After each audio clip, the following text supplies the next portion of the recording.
अक्सर सोचते रहते हैं ना कि वो क्या कर रही होगी या वो क्या कर रहा होगा, वो किसी और से बात कर रहा होगा डेफिनेटली, वो खाना बना रही होगी, राइट, या वो पोछा लगा रही होगी। अक्सर सोचते हैं, अक्सर आप इस तरह का जिक्र करते हैं। लेकिन अब इंग्लिश में करना है हमने। अब हम फ्यूचर कंटिन्यूअस टेंस जो पढ़ेंगे इसमें यही सेंटेंसेस हम कन्वर्ट करेंगे उर्दू से इंग्लिश में, राइट। जैसे कि ऐसा काम जो फ्यूचर में हो रहा होता है, ठीक है, कि वो खाना बना रही होगी, मतलब कि फ्यूचर की हम बात कर रहे हैं कि वो ये कर रही होगी इस तरह से। तो अब इसके थोड़ा सा डेफिनेशन देख लेते हैं, उसके बाद हम आते हैं सेंटेंसेस पे। The future continuous tense describe an action that will be happening at a specific time in the future.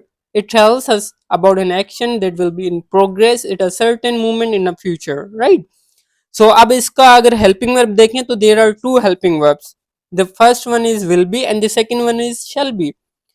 और इनके साथ हम मेन वर्ब यूज करते हैं और मेन वर्ब के साथ हम आईएनजी लगाते हैं। आईएनजी से मुराद के फोर्स फॉर्म, ठीक है। जब हम वर्ब में आईएनजी लगाते हैं तो वो फोर्स फॉर्म बन जाती है। और हमेशा जितने भी कंटिन्यूअस के सेंटेंसेस हैं बेटा, जितने भी कंटिन्यूअस के सेंटेंसेस होते हैं उनमें हम क्या यूज करते हैं, वर्ब की फोर्स फॉर्म यूज करते हैं। चार टेंस होते हैं कंटिन्यूअस के और चारों में हम क्या यूज करते हैं, वर्ब की फोर्स फॉर्म। ओके बेटा, क्लियर है। आगे मूव करते हैं। विल भी कहां पर यूज होना है, शल भी कहां पर यूज होना है, ये मैं आपको बता चुका हूं। जो मॉडर्न इंग्लिश है, अगर मॉडर्न अभी की अगर हम बात करें तो सारे सब्जेक्ट्स के साथ विल भी यूज होता है। क्या होता है, सबके साथ क्या होता है, विल भी यूज होता है। लेकिन अगर हम एशियन इंग्लिश की बात करें तो आए और हुई के साथ हम शल यूज करते हैं। अब आप लोगों की मर्जी है, आप अगर दोनों जगह पे विल भी यूज करते हैं सारे सब्जेक्ट्स के साथ तो भी सेंटेंस आपका सही होगा। अब हम थोड़ा सा आगे बढ़ते हैं और देखते हैं इसका स्ट्रक्चर वगैरह। तो पहले हम पढ़ लेते हैं affirmative sentences.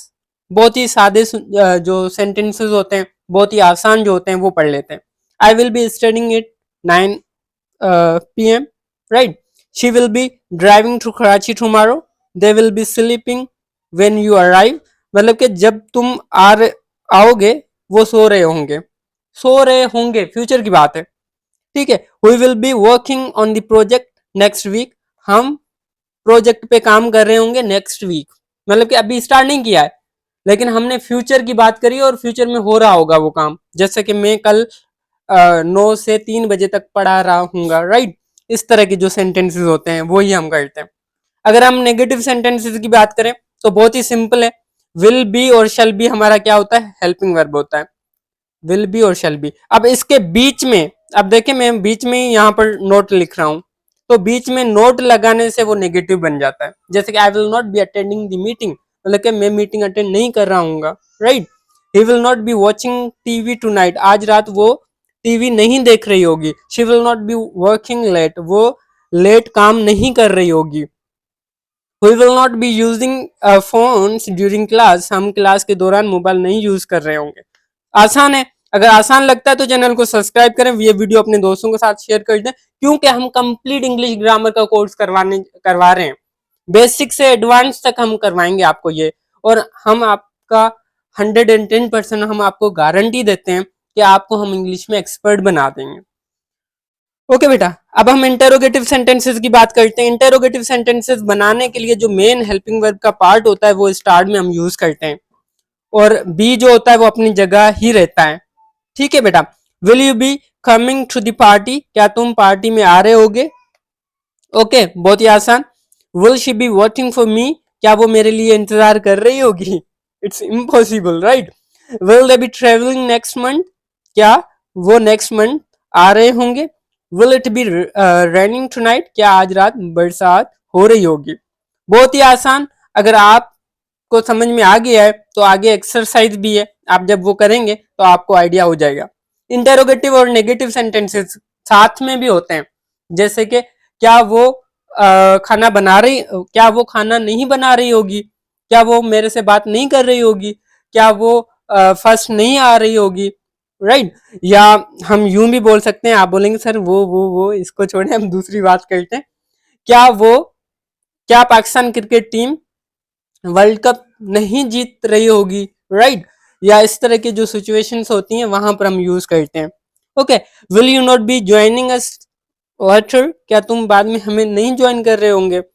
Will she not be cooking dinner, क्या वो डिनर नहीं बना रही होगी।